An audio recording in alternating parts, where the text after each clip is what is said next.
సూర్య భగవానుడు ధనుస్సు రాశిలో సంచరించే నెల రోజుల కాలాన్ని ధనుర్మాసం అంటారు. నేటి నుంచే ఈ ధనుర్మాసం ప్రారంభమైంది. అంటే శ్రీ మహావిష్ణువుకు అత్యంత ప్రీతికరమైన మాసం. గోదాదేవి విష్ణు వ్రతం చేపట్టి స్వామిని కీర్తించింది ఈ ధనుర్మాసంలోనే.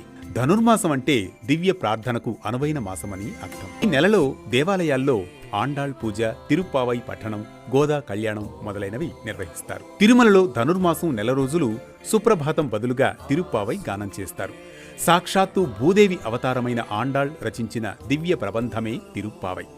ద్రవిడ భాషలో తిరు అనగా పవిత్రం, పావై అనగా వ్రతం అని అర్థం.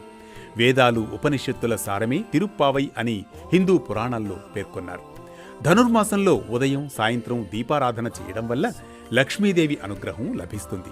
ఈ నెలలో ప్రతిరోజు బ్రహ్మముహూర్తంలో పారాయణం చేసిన వారు దైవానుగ్రహానికి పాత్రులవుతారని ప్రతీతి.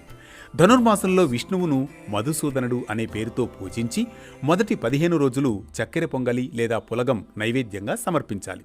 తరువాత 15 రోజులు దధ్యోదనం అర్పించాలి. ధనుర్మాసంలో స్నాన, దాన, హోమ, వ్రత పూజలు చేయడం చాలా మంచిది. వివాహం కావలసిన అమ్మాయిలు, అబ్బాయిలు ధనుర్మాసంలో ప్రతిరోజు సూర్యోదయానికి ముందే స్నానం చేసి పంచామృతాలతో మహావిష్ణువును అభిషేకించి తర్వాత తులసి దళాలు, పుష్పాలతో అష్టోత్తర సహస్రనామాలతో స్వామిని పూజించి నైవేద్యం సమర్పించాలి. నెల రోజులు చేయలేని వారు 15 రోజులు లేదా 8 రోజులు లేదా ఒక్కరోజైనా చేయవచ్చు. ఇలా చేయడం వలన కళ్యాణ ప్రాప్తి కలుగుతుంది. ధనుర్మాసం అంటే భగవంతుడికి మనల్ని దగ్గర చేసే సమయం. ఈ మాసంలో ఎంత ఎక్కువ భగవన్నామస్మరణ చేస్తే అంత త్వరగా ఆయన హృదయంలో మనకు చోటు దొరుకుతుంది. ఈ సమయంలో దేవతలు, ఋషులు, పితృదేవతలు భూమి మీదకు దిగి వస్తారని నమ్మకం.